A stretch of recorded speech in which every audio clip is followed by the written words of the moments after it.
So yeah, thanks for coming. So Hello. what I really want to talk about today is obviously massively around like women in business. Obviously being you're in your 20s yourself, like about how you started your business, like things you struggled with, and mostly as well giving advice to people that are your age and starting out. So tell me a little about like obviously like how did you get started in online coaching? Like how did you do this? Yeah, so basically I was in uni, dropped out of uni, hated that, then started doing door-to-door sales, hated that of course, lasted about 6 months in that.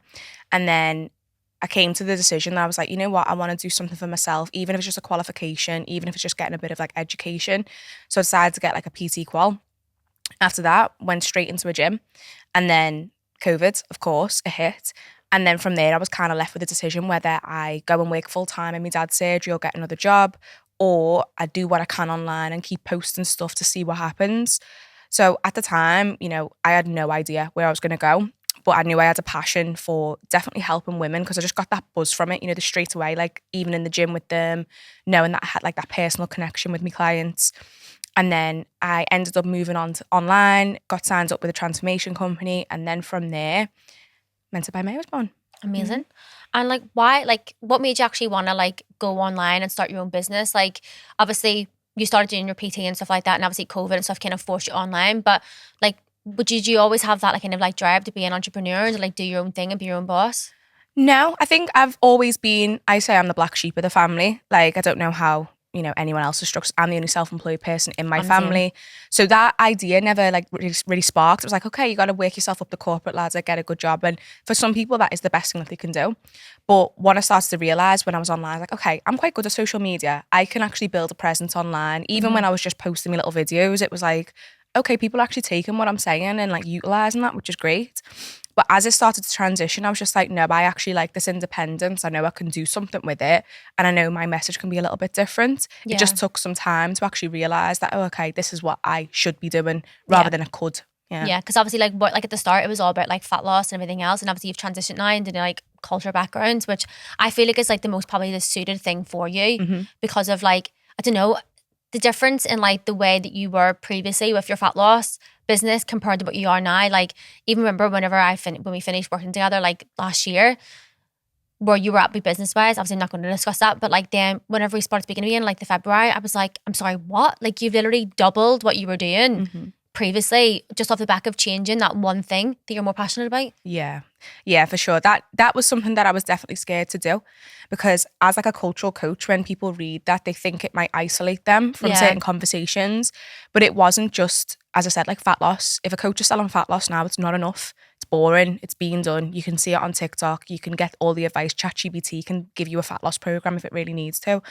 So I wanted to basically create a bit more of a space, which the clients I already had like sort of written that for me. Yeah. Because they were cultural women. They were dealing with the family side of things, the pressures from society, obviously problems within their community with health and mental health as well. So after I made that jump, it wasn't even like it felt like it was a change. It was just there. I just had to niche it in and make it specific. Yeah, just like lean into it a little bit more. Yeah. So one thing as well, obviously, because you are like, you're still in your 20s, like about 25 now, do you know what I mean? Like you are still quite young to be doing what you're doing. Like, what does like, one thing I've kind of struggled with, and I spoke this with Leah as well, was like, I get so many judgments and like comments, and we're going to be all bashing a little bit of men again, but like I get a lot of comments from men. Do you ever find that like the biggest haters that you've got kind of like even on TikTok or anything else, like does that come from like men, or do you ever feel like there's like a judgment for what you do on? Can't tell because they're all burner accounts. Do you know what I mean? Don't get me wrong. I'll get men say the odd thing and it will always be about my appearance, but the best advice really with that is like, I don't care. Yeah. Like I'd rather, like in a way, if you're sending negative hate to me, it says more about you and also you're boosting my engagement.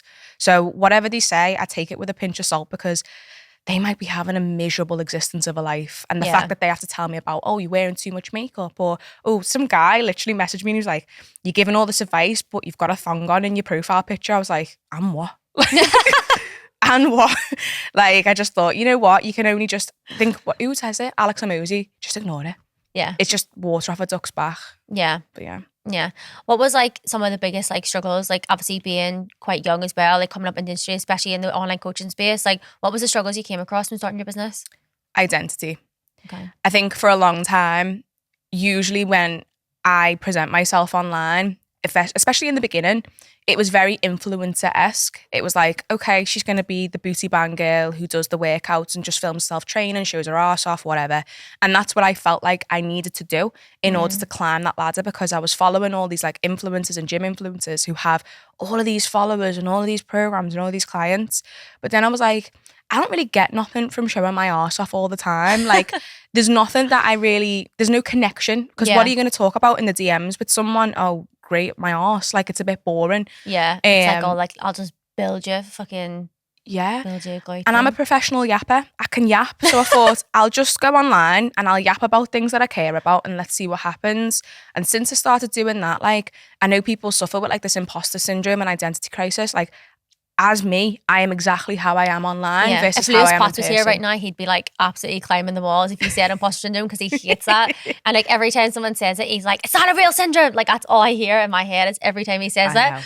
But like, honestly, I think we've talked about this before. Like, I started my business really late. Like, obviously I was like 29 before I started my business. And I like, even now, and we spoke about it the weekend, I feel so old in comparison to other people, because I'm like, I feel further behind because I am starting from scratch again, obviously for my business, because we've just obviously left the last job. But what would you say kind of someone who was kind of like maybe in my position, who was feeling like they are kind of like falling behind, or like even like as someone who maybe is starting a little bit later, like what would be the advice that you'd give them? I don't think I'm qualified to answer that question because I'm actually not there yet. Do you know what I mean? Like, if you ask me in 5 years' time, cool, I may have some perspectives, but I truly believe, like, when I stepped in and I told someone I was like 20, 21, they'd almost laugh. They'd be like, haha, you know what I mean? But for me, I matured quite quickly. So I was able to recognize things. Like, I wasn't doing a lot of the things that a lot of people want to do around my age at that time. But I definitely think the only reason why people care about age is because patriarchy, for one, and also society, for two. But if you separate yourself from that, then what does your age actually have to do with it? Yeah. Right? Because you're only trying to adhere to whatever they've told you should be doing when you're 30 or 40 or 50. Who is it? Ray Kroc, you know, the founder of McDonald's. He made his millions in his 50s, right? I know. And he only started it like 3 years before. Yeah. So it's a self-limiting belief, I believe. Like, if you're always just telling yourself, oh, it's my age, well, you've only got this span anyway, so you might as well utilize the time that you need, right? You know? It's crazy because I see it like so much on the, like, obviously on social media now, like there's so many like young people, and it's like, it's so nice to see. And it's like, oh, like I love seeing like younger people start businesses, and like, and we obviously spoke about this before, but like young people starting businesses, like people in their 20s, like really getting into it. But they also think it's like super easy.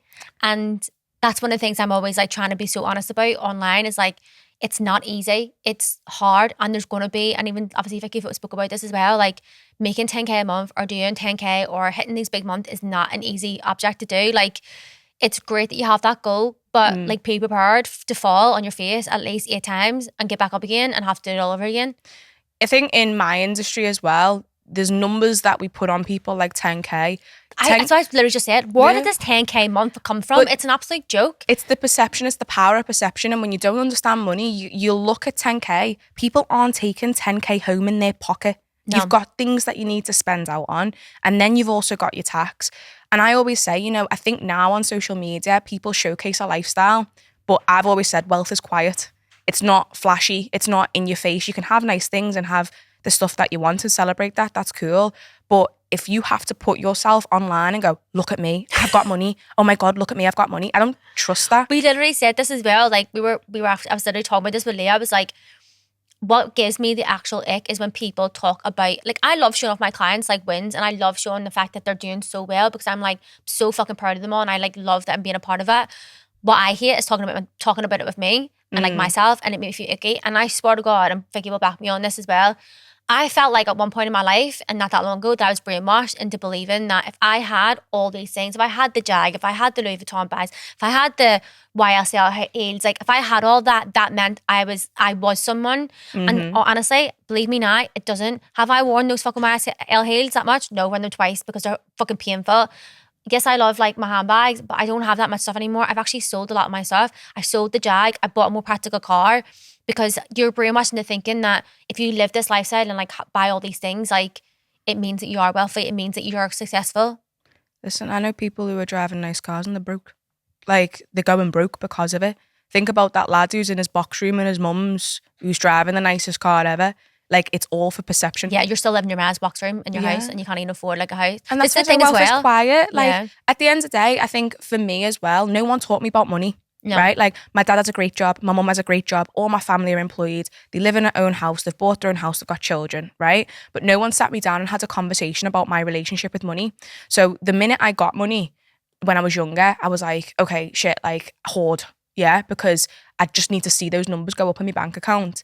But now when I look at things, like, I can't fathom in my head why I want to buy a Chanel bag when I could just put that in a stock, leave it there, let it build, and then I could buy myself just a nice bag. Yeah. Well, that's kind of where I'm at now with everything, is like that's where like I aspire to be. I don't have that knowledge of like stocks and like investing and stuff, and I obviously invest in other people to tell me that and like help me with it, because I'm like, I grew up in the shithole of like fucking Belfast. Sorry people, but it's true. It's okay, I was in Highton girl. Don't yeah worry. Like I grew up, everyone in my family all worked 2 jobs, like a lot of them had credit cards, like that was kind of what we did. We all just saved up for our 2-week holiday every year, and like that was it. Don't be wrong, like my mummy, like when I was younger, I never went without in terms of like, if I want something, she would get me it. But that I didn't understand what that was also doing to her. Like in her, like when I look back now, I'm like, what did she have to do to get there? With like working 2 jobs. So like obviously if I wanted something, she would get me it. But she was working 2 jobs to get me that and provide the life that we had. And like it's not like we were rich or anything. We really went on holiday like once a year. Yeah. Like, and I look back now and I'm like, my relationship with money is probably a little bit hasn't been great. It's gotten loads better now. But it isn't, especially if you grow up in like the working class, because there's only so much that you can imagine with money. Yeah. Whereas if you're born into it, you'll just look at it like it's disposable. But especially when you're building your own and stuff, I know what it's like, where I felt that brainwash where I'd be looking at my Stripe account and I'd be like, I'm not doing well. But I could have had like the best week with calls, the best week with everything. But if it wasn't to somebody else in comparison, I'm not doing well. This is one of the things we always discussed about when we were working together, was like, I was like, you are still doing so well for your age and where you're at in life. And I was like, I think what I would love people to get across as well is like, and it's something I spoke about with a new client previously, was like, they're still doing just as well. The pressure of it is that we're kind of brainwashed in thinking that it's not good enough. You are not doing good enough. If you're not hitting these big numbers, it's not good enough. But it is good enough. It is good enough to be making 5K a month. It is good enough. If you're making 3K a month, you're making more money than a lot of other people would be. And especially if like you're working a 9-to-5 job. Like my first ever job, I earned £16,000 a year. £16,000 a year. And do you know how much money I got home every month? I thought I was a fucking millionaire.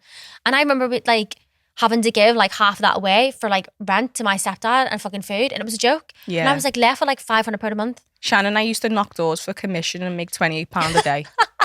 I was on the field from like 9 o'clock. I was there knocking doors, and you know when I used to get paid that every 2 weeks, I used to go, I'll fucking smash it. I was like that though as well. Like I remember like it must have been about 17. I worked in a call centre for Sky. So I was that person that you rang up when your broadband like would go off. And I used to do that every day after school from 5 o'clock to 10 o'clock. And I used to get like 250 quid every 2 weeks. And I swear to God, I thought I was so rich. I was probably the richest 17-year-old going back in that time. But like, the problem is you can't, once you've been exposed, you can't go back. Yeah, like and that that's why people stress. So if you've got someone, let's just say a coach like me, let's say we wiped me clean and started me again. If I started off and I seen 4K in my bank, oh my God, wow. But the minute I see 5K, that's nothing. The minute I see 6K, that's nothing. And this just keeps going up. And this is how I believe people start to get more greedy and the morals start to slip, because once they've seen a certain number, they can't go back down from that, whether they like it or not. You've got to be able to, like when we spoke, put things into perspective. Okay, where was I last year? Where was I over the last 6 months? And I think the problem is, especially in like my industry, is they've got a lot of people brainwashing people on like the monthly target rather than how that looks in a year. A lot of people don't survive a year. Yeah, right? You can make 100K. How many people like literally start a business and then stop? Do you know what I mean? Like, and you're so right. It's that like perspective. Like even with myself, I have to tell myself every other day, I'm like, I'm actually doing better than what I would have been doing. Like at the start of the year, I left the job and I did not have a plan. I had zero plan. I was like, I knew I wanted to work for myself. Didn't have a fucking clue what I was going to do again. And I was like, but who does have a plan though? I know. Like genuinely, like I'm not gonna lie. I always have a plan. That's the thing. I always have a plan. But do you? Because you're not in control.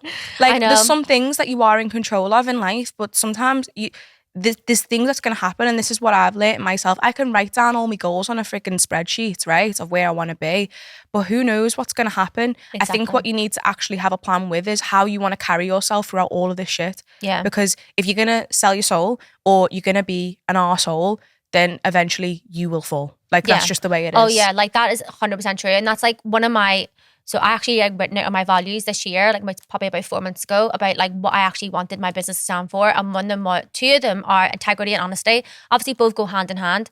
I am sometimes probably too honest because that is just how I am. And some people say it'll be a trauma response, but it is what it is. I am sometimes too honest, and I don't mind that, to be fair, because I'd rather be upfront and honest with people about what goes on and like what I do. But also integrity. I never want people to come to me and think that I've taken money off them for no apparent reason and not done my job.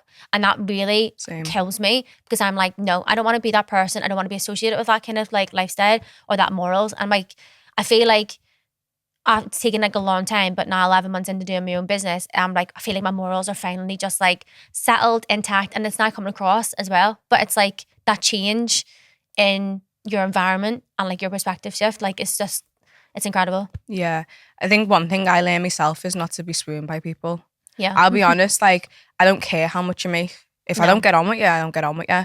Like, it's that simple. And I think that's where a lot of people's morals sort of get shifted. They see someone doing so well and they think that they need to be that person. But if you act like that person, you're probably not going to get the same results, you know? Like, I could never, like, do some of the things that people be doing to people, like, now, because at the end of the day, one, I don't care that much. I'll be honest. I don't really care that much. If someone genuinely doesn't want to work with us and that's their decision, I'm not going to be like, oh my God, how can I do all, like, the people who come to me, people will come to me. By the time they actually come on the call, they've already signed up because they know about me and my message. If I start acting like a complete different person, who are they going to meet when they're on that call? Yeah. No wonder they're not signing up with you. I think truthfully, a lot of it is, like you said before in your last podcast, if you go on selling a lie, you're never going to go anywhere. Do you know what I mean? And that's the most important thing. PTs and coaches are very insecure because they're constantly comparing to other people and they try and be other people. And this is why the only thing that they care about is the Stripe account. Oh my God, that's so fucking true. But yeah. Fab. Well, we'll end that there because that was actually probably the most perfect way to end the podcast, honestly. So that's going to ruffle a few feathers, but I think that was actually brilliant. Thank you.